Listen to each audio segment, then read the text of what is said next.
అందరికీ నమస్కారం. Okay, yeah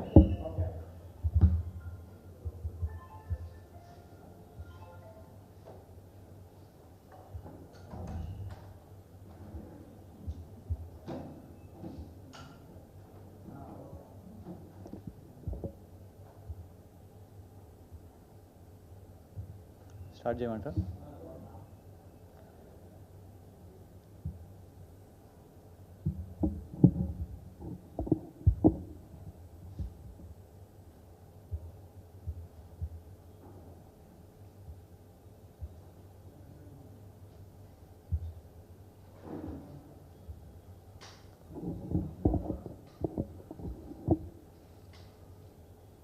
నిన్న గౌరవ supreme court honourable chief justice of India D Y Chandrachud గారి రిమార్క్స్ మరియు కాంగ్రెస్ ప్రభుత్వం మాజీ ముఖ్యమంత్రి కేసీఆర్ గారి మీద పెట్టిన commission enquiry commission retired judge Narasimha Reddy గారిని రిప్లేస్ చేయాలని ఏదైతే chief justice of India decision తీసుకుందో దాన్ని మేము స్వాగతిస్తున్నాం. కానీ కేసీఆర్ గారు 15th జూన్ 2024 నాడు ఈ లేఖ రాయడం జరిగింది. ఈ లేఖ నేరుగా ఎంక్వైరీ కమిషన్ చైర్మన్ గౌరవనీయులు నరసింహారెడ్డి గారిని ఉద్దేశిస్తూ వారికి రాయడం జరిగింది. ఈ పూర్తి లేఖ అందరూ కూడా తెలంగాణ సమాజం చదివినరు, మీడియా రిపోర్ట్ చేసింది. ఇందులో ఎక్కడ కూడా కేసీఆర్ గారు వ్యక్తిగతంగా అన్పార్లమెంటరీ లాంగ్వేజ్ కానివ్వండి, ఎలాంటి పర్సనల్ అలిగేషన్స్ కానివ్వండి, అలాంటి ఏం చేయలేదు. వారి పొలిటికల్ ఐడియాలజీస్ కానివ్వండి, వారి పొలిటికల్ ఇంక్లైనేషన్స్ కానివ్వండి, దాని గురించి ఎక్కడ కూడా ఈ లేఖలో కేసీఆర్ గారు రాయలేదు. కేసీఆర్ గారు దీంట్లో రాసిన ప్రధాన కారణం ఒకటేమో ఎక్స్ప్లెయిన్ చేస్తూ ఛత్తీస్గఢ్ రాష్ట్ర ప్రభుత్వానికి, తెలంగాణ రాష్ట్ర ప్రభుత్వానికి తెలంగాణ ఏర్పడ్డ తర్వాత 2014 అందరికి కూడా తెలంగాణ సమాజానికి, తెలంగాణ రాష్ట్రానికి అప్పుడున్న విద్యుత్ కోతలు, పవర్ హాలిడేలు, ఆ ఇబ్బందులు అందరికీ తెలుసు. ఒక రాష్ట్ర ప్రభుత్వం ఇంకో రాష్ట్ర ప్రభుత్వం మధ్యలో విద్యుత్ ఒప్పందం జరిగింది. దాని గురించి పూర్తిగా ఈ లేఖలో ఎక్స్ప్లెయిన్ చేశారు. చేసి 11th జూన్ 2024 నాడు ఏదైతే కమిషన్ చైర్మన్గా ఉన్న నరసింహారెడ్డి గారు ప్రెస్ మీట్ పెట్టి ప్రిజుడైజ్గా కేసీఆర్ గారిని ముద్దాయిగా ఏదైతే వ్యాఖ్యలు చేసిరో దాన్ని తప్పుపడుతూ సుప్రీంకోర్టులో పిటిషన్ వేస్తే నిన్న గౌరవ చీఫ్ జస్టిస్ ఆఫ్ ఇండియా కూడా 3 స్టేట్మెంట్స్లో చాలా క్లియర్గా వాదన కనబడుతున్నది. ఒకటి, it is unbecoming of a judge. ఒక జడ్జిగా పనిచేసిన వారు ఇలాంటి వ్యాఖ్యలు చేయడం సబబా అని నేరుగా చీఫ్ జస్టిస్ గారు అనడం జరిగింది. ఇంకొకటి, prejudice statements creating damage to the image of a person. ఒక ముఖ్యమంత్రిగా పనిచేసిన వ్యక్తి 2 సార్లు తెలంగాణ రాష్ట్ర ప్రభుత్వానికి చీఫ్ మినిస్టర్గా ఒక ఇమేజ్ ఉన్న వ్యక్తి, అట్లాంటి ఇమేజ్ ఉన్న వ్యక్తి మీద ప్రిజుడైజ్ స్టేట్మెంట్స్ ఇవ్వడం, నిన్న చీఫ్ జస్టిస్ గారు కూడా దాన్ని కండెమ్ చేసినారు, రిమార్క్ చేసినారు. అందులో ఈ 2 అండ్ మరీ ముఖ్యంగా ఆర్గ్యుమెంట్స్ జరిగినప్పుడు సింపుల్గా ఒకటే line, replace the chairman of the commission. ఈ 3 కీలకమైన స్టేట్మెంట్స్ ఇవ్వడం జరిగింది. అయితే దాని తర్వాత నిన్న మళ్ళీ ఒకసారి అంటే 11 జూన్ 2024 తర్వాత నిన్న సాయంత్రం సిరీస్ ఆఫ్ ఇంటర్వ్యూస్ గౌరవనీయులు రిటైర్డ్ జడ్జి నరసింహారెడ్డి గారు ఇవ్వడం జరిగింది. మరి అది ఫ్రస్ట్రేషనా లేదు చీఫ్ జస్టిస్ ఆఫ్ ఇండియా గారు ఇచ్చిన రిమార్క్స్ వల్ల వారు నొచ్చుకొని ఇట్లా మాట్లాడినరా, కానీ ఏదైతే చీఫ్ జస్టిస్ గారు అన్నారో ఒక జడ్జిగా పనిచేసిన వ్యక్తి ఇలా మాట్లాడడం కరెక్ట్ కాదు అని ఏదైతే నిన్న ఉదయం అన్నారో, నిన్న సాయంత్రము ఈ వ్యాఖ్యలు చూసిన తర్వాత మాకు అనిపించింది ఒక రిటైర్డ్ జడ్జిగా ఉన్న వ్యక్తి ఇలా ఇంటర్వ్యూస్ ఇస్తారా అని. దయచేసి ఇది వినాలి. Closed chapter for me, I'm relieved of that. ఈ చెత్త చెదారం కంటే అక్కడ సేఫ్గా ఉంటాం. అని అహంకారపూరిత మాటలైతే మాత్రం అది సమాజానికి మంచిది కాదు, వాళ్ళకు మంచిది కాదు. ఇంకోటి ఏంటంటే తప్పు చేసిన వాడు ఎప్పటికైనా శిక్ష అనుభవించవలసిందే. కాబట్టి కొంచెం వెనక ముందు మనం చూస్తున్నాం, 22 ఏళ్ల కింద ఒక అతను ఒక పాపను రేపు చేసినది మొన్న పడ్డది శిక్ష వానికి. అది కొంచెం కోర్టులో ఉన్న అలసత్వాన్ని తీసుకొని కొంచెం తప్పించుకోవచ్చు. తప్పు చేసిన వాడు ఉన్నాడు కూడా అది తప్పించుకోలేడు. ఒకవేళ కోర్టు శిక్షించకున్నా కానీ మీ కర్మ శిక్షిస్తుంది. ఎప్పటి వరకు మీరు చేసిన విచారణలో తేలిన విషయాలేంటి? మీరు అదే విషయాలను ప్రెస్ మీట్లో చెప్పారని మీరు కొన్ని విషయాలు చెప్తున్నారు. అప్పటి వరకు విచారణ గురించి నేను చెప్పాను, కొత్తగా ఏం చెప్పలేదంటారు. అంటే ఇప్పటి వరకు ఎటువంటి విషయాలు బయటపడ్డాయి? విచారణలో తేలిన విషయాలు అది మా రిపోర్ట్ నాకు దగ్గర సిద్ధంగా ఉన్నది. అది ఇప్పుడు గారు ఇచ్చిన తీర్పు మీరేమంటారు? అంటే ఆదేశం లేదు, తీర్పు లేదు. అది వాళ్ళ ఎప్పుడైతే ఆ మాట అన్నారో నేనే దానికి బయటకు వచ్చిన కాబట్టి వాళ్ళే నోట్ చేసినారు. అది ఇట్లా నరసింహారెడ్డి ఆయనే తొలగిపోతా అన్నాడు కాబట్టి మీరు చేసుకున్నారు. అందులో తీర్పు లేదు, అబ్జర్వేషన్. కాబట్టి కొంత ఈ డబ్బు కానీ ఆ అహంకారం ఉన్నాడు కదా, వాడు ఇది ఆశవాడినాడు కొంతమంది. చెంపబెట్టు ఆ చెంపలు పడతానే ఇప్పుడు ఎవరెవరికి జైల్లో పడతానే చూసినాం. అప్పుడు ఆ చెంపలు ఇంకోళ్ళు కూడా పడతాయి. ఆ విధవా కూడా కొంచెం మానుకోవాలి కదా. చూస్తున్నాం ఆమె కవిత గారు ఇట్లనే పట్టుకొని పోయిందంతా. ఎక్కన్నది ఇప్పుడు ఎక్కన్నది. అందుకని మున్సిపాలిటీ పనికిరావు. It is a matter of time. ఇప్పుడు దొంగతనమైనా ఈ దుర్మార్గమైనా కానీ దానికి శిక్ష, నువ్వు దొంగతనం చేసినా అంటే దానికి శిక్ష ఉంటుంది. అయితే నువ్వు దాన్ని తప్పించుకొని కొద్ది రోజులు తిరుగుతావు తప్ప అది ఆగదు. ఇంకా నీకు దీని సంగతి కూడా చెప్తున్నా. Report is ready with me. ఎప్పుడు నేను హైకోర్టులో కేసు వేసినప్పుడు ఆగిన తర్వాత ఎవరు ఇంకేమన్నా జవాబులు వస్తాయి. అందరు అయిపోయినాయి, ఈయన ఒక్కొందే రావాలి. కేసీఆర్ గారు సమాధానం చెప్పకముందే రిపోర్ట్ రెడీగా ఉంది. నంబర్ 1 అంటే ఎంత ఏకపక్షంగా నరసింహారెడ్డి గారు రిపోర్టు ప్రిపేర్ చేసిరో దీంతోనే అర్థమవుతున్నది. ఛత్తీస్గఢ్ ప్రభుత్వం కూడా ఇందులో పార్టీ కదా. అప్పటి ఛత్తీస్గఢ్ ముఖ్యమంత్రి గారికి నోటీస్ ఇచ్చిర్రా? అది ఇక్కడ వార్త చూడలేదు. ఛత్తీస్గఢ్ అధికారులకు ఎవరికైనా నోటీసులు ఇచ్చిర్రా? వాళ్ళు వచ్చి వీరి కార్యాలయంలో వీరికి సమాధానం చెప్పిర్రా? కేసీఆర్ గారి రిపోర్ట్ కూడా తీసుకోకముందే రిపోర్ట్ ఈస్ రెడీ. ఎంత ఏకపక్షంగా ఉందో ఇది చూడండి. ఎవరిని దొంగ అంటున్నారు, ఎవరిని వెధవా మాటలు అని అంటున్నారు. మీరు ఎంక్వైరీ కమిషన్ చైర్మన్గా నిన్న ఉదయం వరకు ఉన్నారు. కవిత గారికి మీకేం సంబంధం? ఇప్పుడు ఈ కేసులో కవిత గారి గురించి ఎందుకు మాట్లాడాలి మీరు? ఫండమెంటల్గా చట్టం ఏం చెప్తున్నది? నేరం నిరూపితం అయ్యే వరకు ఏ వ్యక్తి అయినా, ఏ పౌరుడైనా నిర్దోషే. రిటైర్డ్ జడ్జిగా ఒక రాష్ట్ర ప్రభుత్వం వేసిన కమిషన్కి, ఎంక్వైరీ కమిషన్కి చైర్మన్గా ఉన్న వ్యక్తి ఒక మహిళ గురించి ఇలా మాట్లాడొచ్చునా? ఇదే నా అజెండా. మోదీ గారు వస్తారు, ఎన్నికల్లో మాట్లాడిపోతారు. రేవంత్ రెడ్డి గారు ప్రచారంలో మాట్లాడతారు, కిషన్ రెడ్డి గారు మాట్లాడతారు, ధర్మపురి అరవింద్ గారు నిజామాబాద్లో ప్రచారం చేసుకుంటారు. సరే, వాళ్ళంటే రాజకీయ నాయకులు. మోదీ గారు ఎన్నికల ప్రచారంలో ఇది ఎత్తితే ఒక 10 ఓట్లు పడతాయి అనుకుందాం, పడ్డాయి కూడా. కాంగ్రెస్ పార్టీ అరవింద్ కేజ్రీవాల్ గారి గురించి మాట్లాడదు, కానీ కవిత గారి గురించి మాట్లాడుతుంది. ఎందుకు? ఓట్లు పడతాయి. కానీ నరసింహారెడ్డి గారికి ఏం ఓట్లు పడతాయి? కవిత గారి గురించి ప్రస్తావన చేస్తే నరసింహారెడ్డి గారికి లాభం ఏంటిది?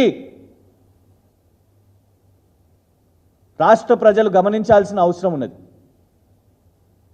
ఒక రాజకీయ ప్రేరేపిత విచారణలో భాగంగా నరసింహారెడ్డి గారి వ్యవహార శైలి చెత్తాచెదారమని దేన్నన్నారు? నిన్న సుప్రీంకోర్టు ఇచ్చిన తీర్పా? చీఫ్ జస్టిస్ ఆఫ్ ఇండియా మిమ్మల్ని ఎంక్వైరీ కమిషన్ చైర్మన్గా తప్పించాలి అని చెప్తే ఇది చెత్తాచెదారమని ఎట్లా అంటారు? దేన్ని చెత్తాచెదారమన్నారు? ఈ కేసు చెత్తాచెదారమా? ఈ ఎంక్వైరీ కమిషన్ చెత్తాచెదారమా? సుప్రీంకోర్టు తీర్పు చెత్తాచెదారమా? లేదు కేసీఆర్ గారి గురించి మీరు మీడియాలో మాట్లాడింది చెత్తాచెదారమా? నరసింహారెడ్డి గారు సమాధానం చెప్పాల్సిన అవసరం ఉన్నది. ఎందుకంటే నిన్న విచారణ జరిగింది సుప్రీంకోర్టులో. It is a matter of sub judice. Supreme court chief justice ముందు విచారణ జరిగినప్పుడు, వాదోపవాదాలు జరిగినప్పుడు ఒక్కసారి సుప్రీంకోర్టు ఒక నిర్ణయం తీసుకున్న తర్వాత కోర్టుల అలుసత్వం గురించి ఎట్లా మాట్లాడతారు మీరు? కంటెంప్ట్ ఆఫ్ కోర్ట్ కాదా నరసింహారెడ్డి గారు? మీరు ఇంత సీనియర్ రిటైర్డ్ జడ్జి కదా మీరు? కోర్టుల అలసత్వం అని మీరు మాట్లాడొచ్చునా? రాష్ట్రంలో ఏ పౌరులు మాట్లాడినా, మేము మాట్లాడినా, కోర్టుల గురించి ఎవరన్నా మాట్లాడితే మీరు ఎట్లా మాట్లాడతారు కోర్టుల మీద అని కంటెంప్ట్ అవుతుంది, కోర్టు కేసులు అవుతాయి. కేవలం మిమ్మల్ని మీరు మీడియాలో అత్యుత్సాహంగా మీరు మాట్లాడిన దాన్ని లేవనెత్తినందుకు మాట్లాడితే చెత్తాచెదారం, కోర్టుల అలసత్వం. ఎందుకు మీ మీద కాన్స్టిట్యూషన్ ఆఫ్ ఇండియా 142 ప్రకారంగా మీ మీద ఎందుకు విచారణ జరగొద్దు? కంటెంప్ట్ ఆఫ్ కోర్ట్ చేసినందుకు ఆనరబుల్ సుప్రీంకోర్టు మీ మీద విచారణ చేపట్టగలుగుతుంది. సుప్రీంకోర్టు తీర్పునే మీరు కోర్టుల అలసత్వం అని, వాళ్ళ కర్మ వాళ్ళకి అవుతుందని, వెధవ మాటలని, వాళ్ళ కుమార్తె జైలుకు పోయిందని, పొలిటికల్ స్టేట్మెంట్స్ కదా ఇది. మేము మాట్లాడింది కూడా, మేము ఎత్తింది కూడా ఇదే. ఈ రాష్ట్రంలో కేసీఆర్ గారు ఓడిపోయిన తర్వాత, వారి ప్రభుత్వం దిగిపోయిన తర్వాత వేసిన కమిషన్లు జరుగుతున్న రోజు media trial by these commissions ఖచ్చితంగా రాజకీయంగా కేసీఆర్ గారి మీద బురద జల్లాలి అని నిన్న సుప్రీంకోర్టు తీర్పు తర్వాత, సుప్రీంకోర్టు రిమార్క్స్ తర్వాత ఈ ఎంక్వైరీ కమిషన్ చైర్మన్ ఆ తర్వాత ఇచ్చిన ఇంటర్వ్యూలతో స్పష్టంగా అర్థమవుతున్నది. ఇది నరసింహారెడ్డి గారు రిలీజ్ చేసిన లెటర్. వారు ఏమని అన్నారు? నేనే తప్పుకున్నానన్నారు. ఆయన తప్పుకోలేదు. నిన్న ఆర్గ్యుమెంట్స్లో సుప్రీంకోర్టు రిప్లేస్ ద జడ్జ్ అన్న తర్వాత 2 గంటల తర్వాత 2 PM తర్వాత జరిగిన చర్చలో అప్పుడు వారి తరఫున వచ్చిన అడ్వకేటు అప్పుడు వీరు తప్పుకుంటున్నారు అని అన్నారు. తప్పుకున్న దాంట్లో కూడా ఈ లేఖలో ఏమని రాసున్నది? 8వ ఫ్లోర్లో ఉన్న ఘోష్ కాళేశ్వరం కేసిన, ఇదే కాంగ్రెస్ ప్రభుత్వం వేసిన ఇంకొక కమిషను కాళేశ్వరం విషయం మీద, కాళేశ్వరం ప్రాజెక్టు విషయం మీద ఆ రిటైర్డ్ జడ్జి గారు రోజు ఇంటర్వ్యూలు ఇస్తున్నారు. ఆయన దగ్గర మీడియా వస్తున్నది. 8వ ఫ్లోర్లో వారున్నారు. అక్కడికి వచ్చేటోళ్ళు నన్ను కూడా అడుగుతున్నారు, నన్ను కూడా ఇంటర్వ్యూలు ఇమ్మన్నారు. అందుకే ఇంటర్వ్యూ ఇచ్చినా అని ఆయన రాసిన లేఖలో ఇది అర్థం. 8వ ఫ్లోర్లో ఘోష్ గారైనా రోజు మీడియా ఇంటర్వ్యూలు ఇవ్వాలి, నేను కనబడొద్దా మీడియాలో? అందుకే ఒకరోజు నేను కూడా ఇచ్చిన. తప్పెట్లయితుంది అని రాసిన కథ ఇది. కమిషన్ల పేరు మీద రిటైర్డ్ జడ్జిలను పెట్టి ఇవాళ కేసీఆర్ గారి మీద నీళ్ళు ఇచ్చినందుకు, ప్రాజెక్టు నిర్మాణం చేసినందుకు బురద జల్లడం. ఒక రాష్ట్ర ప్రభుత్వం ఇంకో రాష్ట్ర ప్రభుత్వం విద్యుత్ ఒప్పందం చేసుకొని మొన్నటి వరకు కరెంటు కోతలు లేని తెలంగాణ రాష్ట్రం చేసినందుకు కేసీఆర్ గారి మీద బురద జల్లడం. మేము ఈనాడు వరకు కూడా బీఆర్ఎస్ తరఫు నుంచి మేము వ్యక్తిగతంగా నరసింహారెడ్డి గారి గురించి మాట్లాడలేదు. ఇది కాంగ్రెస్ పార్టీ ఉత్తమ్ కుమార్ రెడ్డి గారు పిసిసి ప్రెసిడెంట్గా ఉన్నప్పుడు ఇదే బట్టి విక్రమార్క గారు, నేటి ఉప ముఖ్యమంత్రి గారు బట్టి విక్రమార్క గారు, వాళ్ళ సిఎల్పి లీడర్ ఉన్నప్పుడు పొన్నం ప్రభాకర్ గారు ఇవాళ మంత్రిగా ఉన్నారు. భూ కబ్జాదారుడని పోయి కబ్జా చేసిన భూమి మీద రిటైర్డ్ హైకోర్టు జడ్జి నరసింహారెడ్డి గారి మీద పోరాటం చేసింది ఈ కాంగ్రెస్ పార్టీ కాదా? చెప్పాలి కాంగ్రెస్ పార్టీ వాళ్ళు, కాంగ్రెస్ ప్రభుత్వం వాళ్ళు. మీరే కదా ఈయనను భూ కబ్జాదారుడు, ఉస్మానియా యూనివర్సిటీ భూములను కబ్జా చేసిండు అని పోయి ధర్నా చేసి పోరాటం చేసి, ఇగోండి పత్రికల్లో వచ్చిన స్టేట్మెంట్ ఇది. ఇలాంటి ఒక కబ్జాదారుణ్ణి మీరు ఇవాళ ఎంక్వైరీ కమిషన్ చైర్పర్సన్గా వేసుకుంటారు. బట్టి విక్రమార్క గారు చెప్పాలి, దళిత నాయకులు 2014లో దళిత సంఘాలు సిబిఐ విచారణ చేపట్టాలి నరసింహారెడ్డి గారి మీద, చుండూరులో జరిగిన దమనకాండ, దళితుల మీద మారణ హోమం, అందులో హత్య చేసిన నేరస్తులను బాయిజ్జత్ బరీ చేసిన జడ్జు ఇదే నరసింహారెడ్డి గారు అని మేం కాదు, దళిత సంఘాలు సిబిఐ విచారణ డిమాండ్ చేసినాయి. బట్టి విక్రమార్క గారు దీని మీద మాట్లాడాలి.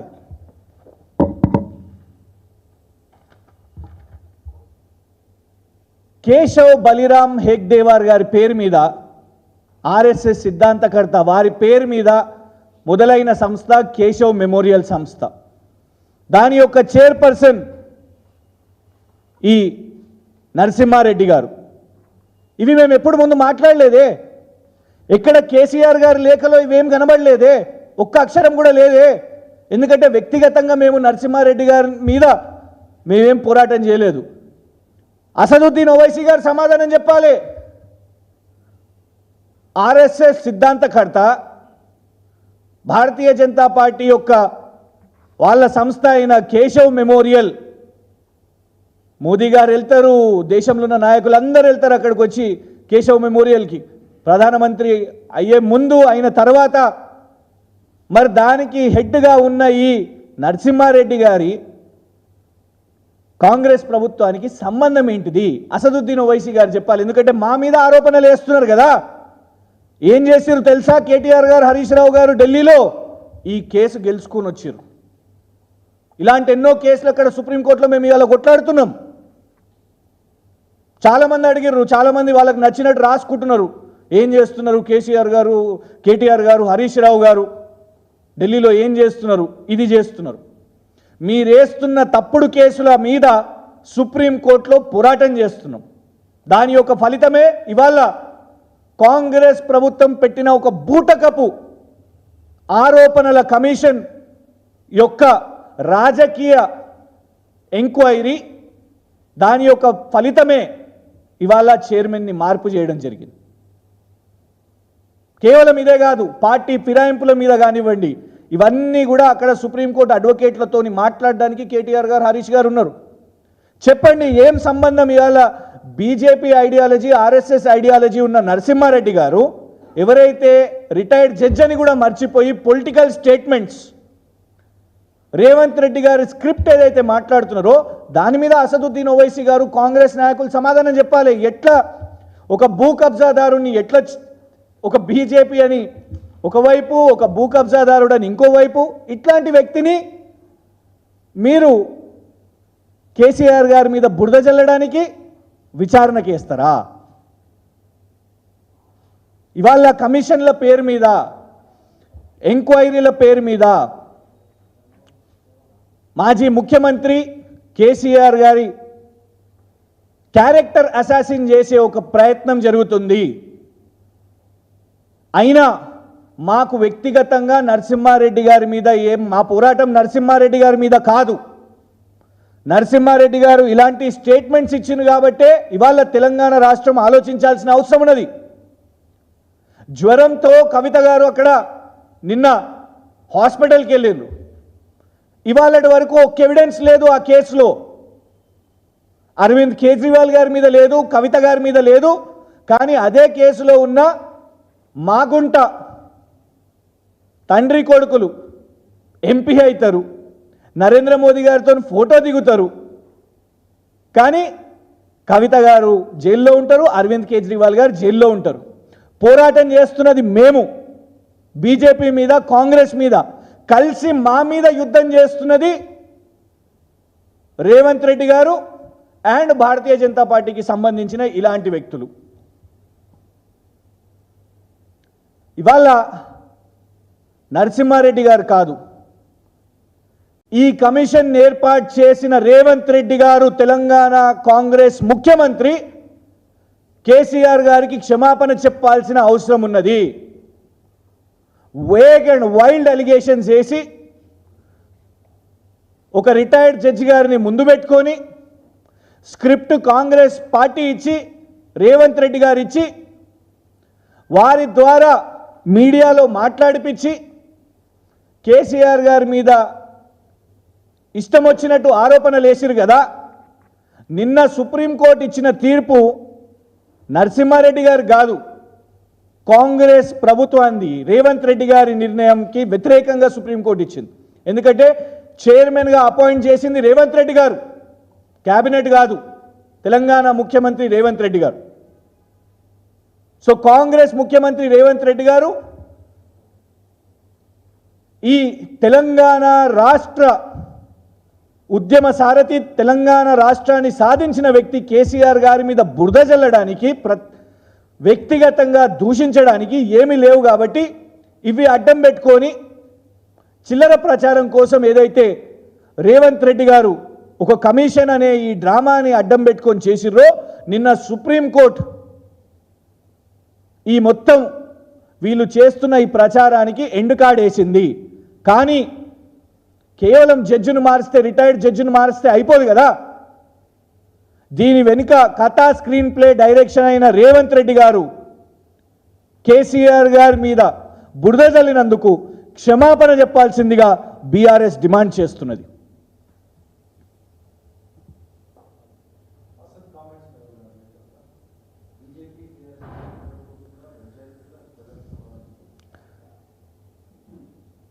జనరలీ ఎవరన్నా పెద్దవాళ్ళు, వయసులో ఉన్న పెద్దవాళ్ళు ఎవరన్నా ఇంటికి వస్తే తెలుగు సంస్కృతి ఏంటిదంటే మా ఇంట్లో ఉన్న వాళ్ళను దీవించండి అని అంటాం. అట్లేదన్నా జరిగి ఉండొచ్చు గతంలో. కేటీఆర్ గారికి మంచి భవిష్యత్తు ఉంది, చాలాసార్లు ఓపెన్గా స్మృతి ఇరానీ గారు మాట్లాడినరు, పీయూష్ గోయల్ గారు మాట్లాడినరు. పీయూష్ గోయల్ గారు అయితే నువ్వు కేంద్ర మంత్రివి కావాలి, కేంద్ర ఐటీ శాఖ మంత్రివి కావాలని పీయూష్ గోయల్ గారు అన్నారు. అసొంటి విషయాన్ని నరేంద్ర మోదీ గారు ఎన్నికల ప్రచారంలో కేసీఆర్ గారు బ్లెస్సింగ్స్ అడిగిర్రు కేటీఆర్ కోసము అని అన్నారు. అట్లాంటి వ్యక్తిని మేము మళ్ళీ నమ్ముతామా? అట్లాంటి వ్యక్తిని ఎవరన్నా నమ్ముతారా? ఇవాళ బీఆర్ఎస్ పార్టీ చాలా క్లియర్గా ఏ ఎలక్షన్ అయినా కూడా సింగిల్గా కొట్లాడింది. కాంగ్రెస్తోని పొత్తు లేకుండే, తెలంగాణ రాష్ట్రం ఏర్పడ్డ తర్వాత భారతీయ జనతా పార్టీతో కూడా లేకుండే ఎప్పుడు అలయన్స్లో. కానీ ఇదే డైలాగ్ కొత్త ఏం కాదు. 2014 నుంచి రేవంత్ రెడ్డి గారు అదే ప్రచారం చేస్తున్నారు, బీజేపీ వాళ్ళు కూడా అదే ప్రచారం చేసే ప్రయత్నం చేస్తున్నారు, కలుసున్నారు అన్నట్టు. మరి ఎన్నో బిల్లులో కాంగ్రెస్ పార్టీ వాళ్ళు కూడా సపోర్ట్ చేశారు కదా. అసదుద్దీన్ ఓవైసీ గారు మాట్లాడుతున్నప్పుడు నేను 2008-9లో కూడా చెప్పినాను. మరి ఇదే సోయి ఎందుకు 2014 నుంచి 2023 వరకు అసదుద్దీన్ ఓవైసీ గారు కనబడలేదు? సో అసదుద్దీన్ ఓవైసీ గారిని పెద్దగా మేము ఎవరో రాసిరు కదా అని దానికి రియాక్ట్ అయినరు. ఈ పరీక్ష కేసీఆర్ గారికి ఇప్పటి నుంచి కాదు. తెలంగాణ ఉద్యమ సమయంలో కేసీఆర్ గారిని నువ్వు తెలంగాణ అనేవే కాదు అనేటోళ్ళు కూడా ఉన్నారు. తెలంగాణ కోసం కొట్లాడిర్రు, తెలంగాణ రాష్ట్రం సాధించారు. ఈ అగ్ని పరీక్ష అనేది ఎప్పుడూ పెడుతూనే ఉంటారు వీళ్ళందరూ కూడా. అందరూ కలిసికట్టుగా అయ్యి కేసీఆర్ గారి సిన్సియారిటీకి క్వశ్చన్ పెడతారు. కానీ కేసీఆర్ గారు అసదుద్దీన్ ఓవైసీ గారికి జవాబుదారా? భారతీయ జనతా పార్టీకి జవాబుదారా? రేవంత్ రెడ్డి గారికి జవాబుదారా? కాదు కదా. అసదుద్దీన్ ఓవైసీ గారి కంటే ముందు తెలంగాణ స్టాండ్ తీసుకున్నది కేసీఆర్ గారు. నరేంద్ర మోదీ గారి కంటే ముందు స్టాండ్ తీసుకున్నది కేసీఆర్ గారు తెలంగాణ గురించి. సోనియా గాంధీ గారి కంటే ముందు కూడా తెలంగాణ స్టాండ్ తీసుకున్నది కేసీఆర్ గారు. వీళ్ళందరికీ ఎందుకు కేసీఆర్ గారు జవాబుదారు అవుతారు? కేసీఆర్ గారు జవాబుదారు అంటే కేవలం తెలంగాణ సమాజానికి, తెలంగాణ రాష్ట్ర ప్రజలకు. అండ్ ఏ ఎలక్షన్ పోయినా ఇదే కేసీఆర్ గారి ముఖంతోని, కారు గుర్తుతోని మాత్రమే పోయినాం. ఇన్ ఫ్యూచర్ కూడా అదే వెళ్తాం. అలాంటి స్టేట్మెంట్స్ని దయచేసి సీరియస్గా కూడా ఎవరు తీసుకోవద్దు. రాజకీయంగా ఎట్లా డ్యామేజ్ చేయాలి, దాంతో మాకు అర్థమవుతున్నది ఏంటంటే బీఆర్ఎస్ ఇంకెంత బలంగా ఉందో చాలా స్పష్టంగా కనబడుతున్నది. డే 1 నుంచి బీఆర్ఎస్ ఖతమైంది అని గొంతెత్తి చించిన కేసీఆర్ గారి పేగులు మెడలు వేసుకుంటాం, కేసీఆర్ గారిని బొంద పెడతాం అని మాట్లాడుతున్న రేవంత్ రెడ్డి గారికి కూడా బీఆర్ఎస్ ఎమ్మెల్యేలు కావాలి. సో ఆ అలయన్స్లు పిలయన్స్లు విషయం మీద పెద్దగా అసదుద్దీన్ ఓవైసీ గారు మాట్లాడినా ఇంకెవరు మాట్లాడినా కూడా దాంట్లో సీరియస్నెస్సే లేదు. అట్లాంటిదే ఉంటే కవిత గారు ఎప్పుడో వచ్చేస్తుండే బయటికి. విచిత్రం ఏంటంటే రేవంత్ రెడ్డి గారు మొన్నటి వరకు అసెంబ్లీ ఎన్నికల కంటే ముందు అరెస్టు లేదు సుశీర్రా కలుసున్నారు అరెస్టు లేదని, దాని తర్వాతనేమో చూడండి బెయిల్ వస్తుంది కలుసున్నారు కలిసిపోయారు బెయిల్ వస్తుందని. ఇప్పుడు ఏం మాట్లాడతలేరే మరి? అరెస్టు కూడా అయిపోయారు, బెయిల్ కూడా రాలేదు. అరవింద్ కేజ్రీవాల్ గారు జైల్లోనే ఉన్నారు. వారికి పాపం కోర్టు తీర్పులు వచ్చినా కూడా మళ్ళీ అడ్డంకులు వస్తున్నాయి. కవిత గారు కూడా అక్కడనే ఉన్నారు. సో ఇవాళ అరవింద్ కేజ్రీవాల్ గారి పార్టీ ఇండియా అలయన్స్లో ఉన్న పార్ట్నర్లు అఖిలేష్ యాదవ్ గారు మమ్మల్ని ఎప్పుడు అట్లా అనలేదే. కవిత గారిని జైల్లో అరెస్ట్ చేసి జైల్లో పెట్టినప్పుడు అదే ఇండియా అలయన్స్లో ఉన్న పార్ట్నర్స్ కండెమ్ చేశారు. శివసేన ప్రియాంక చతుర్వేది గారు చేయలేదా? ఎంతోమంది చేశారు. సో ఇవాళ ఈ రెండు పార్టీలు తెలంగాణ రాష్ట్రంలో ఇది వేగ్ అండ్ వైల్డ్ ఎలిగేషన్స్ కానే కాదు. రేవంత్ రెడ్డి గారు అండ్ భారతీయ జనతా పార్టీ కలిసి ఉన్నాయి అని చాలా స్పష్టంగా కనబడుతున్నది.